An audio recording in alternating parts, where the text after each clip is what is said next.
wabarakatuh.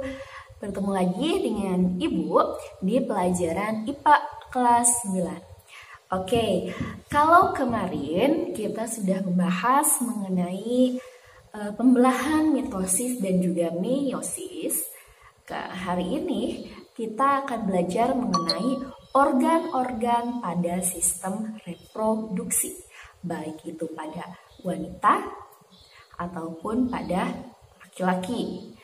Oke, kalian udah siapin semua catatannya, buku paketnya, dan LKS-nya? Kalau gitu, perhatikan video setelah ini.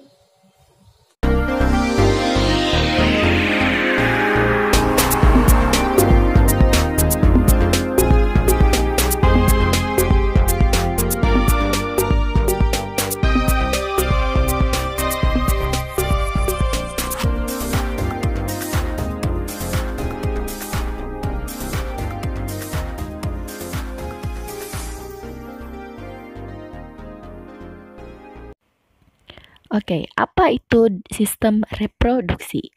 Sistem reproduksi adalah sebuah sistem yang berfungsi untuk menghasilkan individu baru dari individu lama. Nah, kemudian apa saja sih organ penyusun sistem reproduksi? Organ reproduksi terdiri dari pria dan juga wanita. Nah, pria ada organ dalam dan organ luar, wanita juga sama organ dalam dan organ luar. Kita bahas dulu pada organ pria. Di sini ada gambaran melintang dari organ reproduksi pada pria. Nah, seperti yang ditandai pada huruf A, itu disebut dengan penis. Kemudian, pada huruf B, itu adalah skrotum. Kemudian pada huruf C itu adalah testis. Lanjut ke yang D, itu adalah epididymis. Kemudian lanjut ke yang E, itu adalah yang disebut dengan vas deferens. Lanjut lagi ke yang F, itu disebut dengan uretra. Kemudian G. G di situ terdapat kelenjar vesikula seminalis. Kemudian lanjut ke H. Di situ ada kelenjar juga sama, namanya kelenjar prostat. Kemudian yang terakhir adalah kelenjar terakhir, yaitu dinamakan kelenjar Cowper. Nah, jadi di organ reproduksi pria terdapat 3 kelenjar. Nah, di bagian luar terdapat penis dan skrotum, bagian dalam testis, epididymis dan vas deferens, uretra, serta kelenjar reproduksi, yaitu ada 3. Vesicula seminalis, prostat, dan juga Cowper. Nah, pada organ reproduksi pria, yang pertama kita bahas dulu fungsinya apa. Oke, kita bahas fungsi masing-masing. Yang pertama ada penis, berfungsi sebagai saluran kencing atau urin dan sebagai saluran sperma. Yang kedua ada skrotum. Pada bagian di dekat penis terdapat kantung yang terlihat seperti lipatan-lipatan kulit. Nah, itu namanya skrotum. Kemudian, alat kelamin dalam yang pertama adalah testis, merupakan organ reproduksi yang berbentuk bulat telur, jumlahnya ada 2. Selanjutnya ada saluran sperma. Sperma yang diproduksi di testis akan keluar melalui epididymis, yang disebut dengan penyimpanan sperma sementara, kemudian menuju ke vas deferens. Vas deferens adalah saluran yang menghubungkan epididymis dan uretra. Di testis adalah tempat pembentukan spermatogenesis. Lanjut ke organ reproduksi wanita. Organ reproduksi wanita terdapat bagian luar dan bagian dalam. Kita bahas dulu yang pertama. Pada bagian A itu adalah ovarium. Ovarium perempuan terletak 2. Ada 2 ovarium bagian kanan dan kiri. Kemudian yang B adalah oviduk atau namakan tuba falopi. Kemudian, yang C disebut dengan infundibulum, seperti tangan-tangan yang bisa menangkap sel telur. Kemudian, yang D adalah rahim. Kemudian, yang E di sini ada endometrium atau dinding rahim.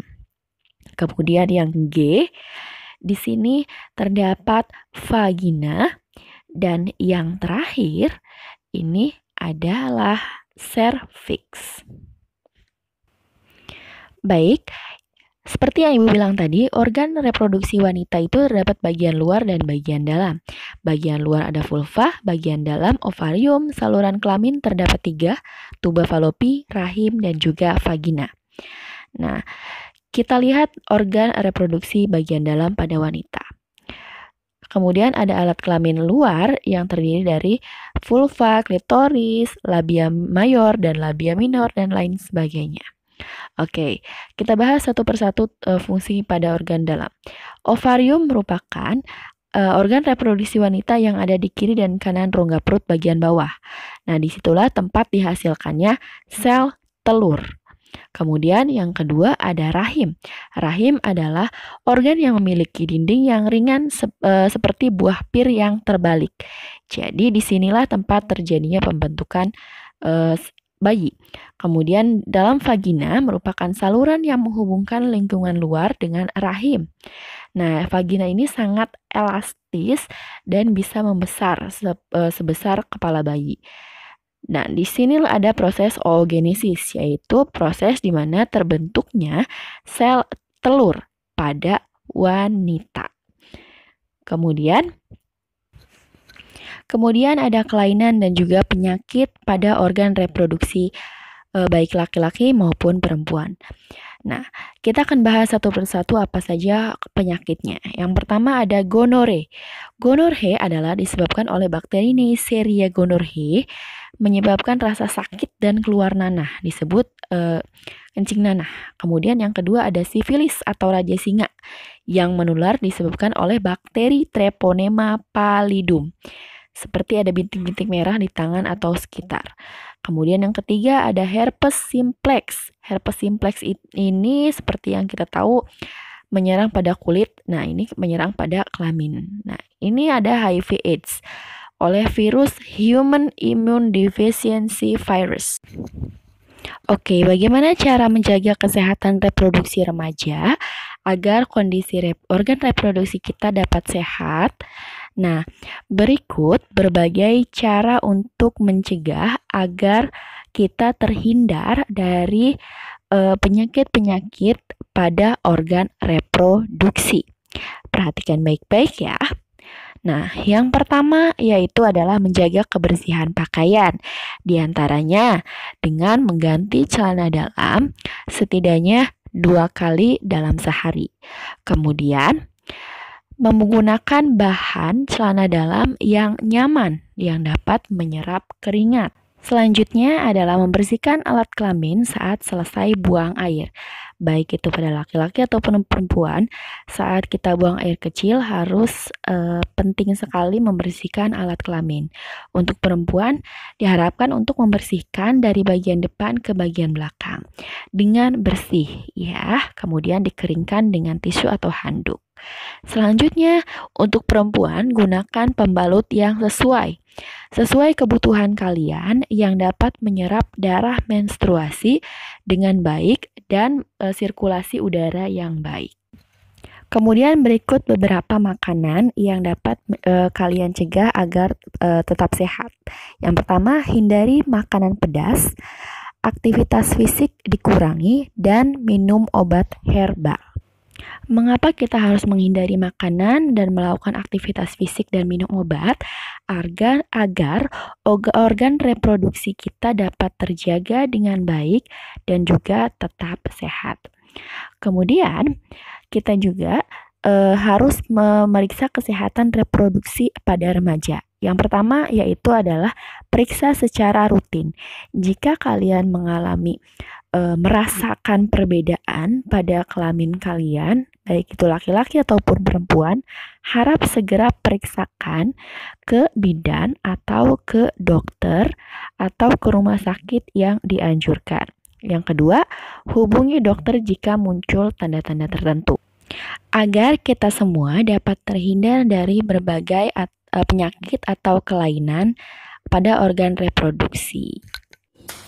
Oke, tadi sudah Ibu bahas dan Ibu jelaskan mengenai organ-organ pada laki-laki, organ-organ reproduksi pada laki-laki dan perempuan. Nah, untuk lebih pahamnya lagi, kalian kerjakan latihan di LKS pada bab pertama mengenai organ reproduksi pada wanita dan laki-laki. Oke. Pengumpulannya hampir sama. Tugasnya nanti dikerjakan di LKS masing-masing, kemudian difotokan dan dikirimkan ke Google Classroom.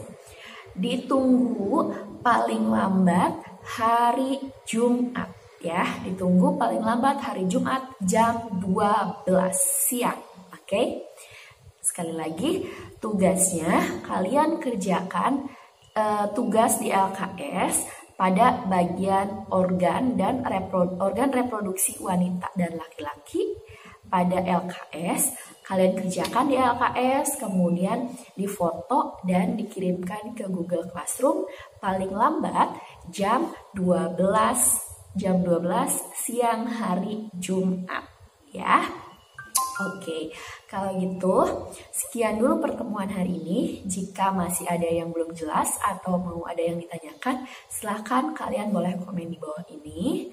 Kemudian terima kasih.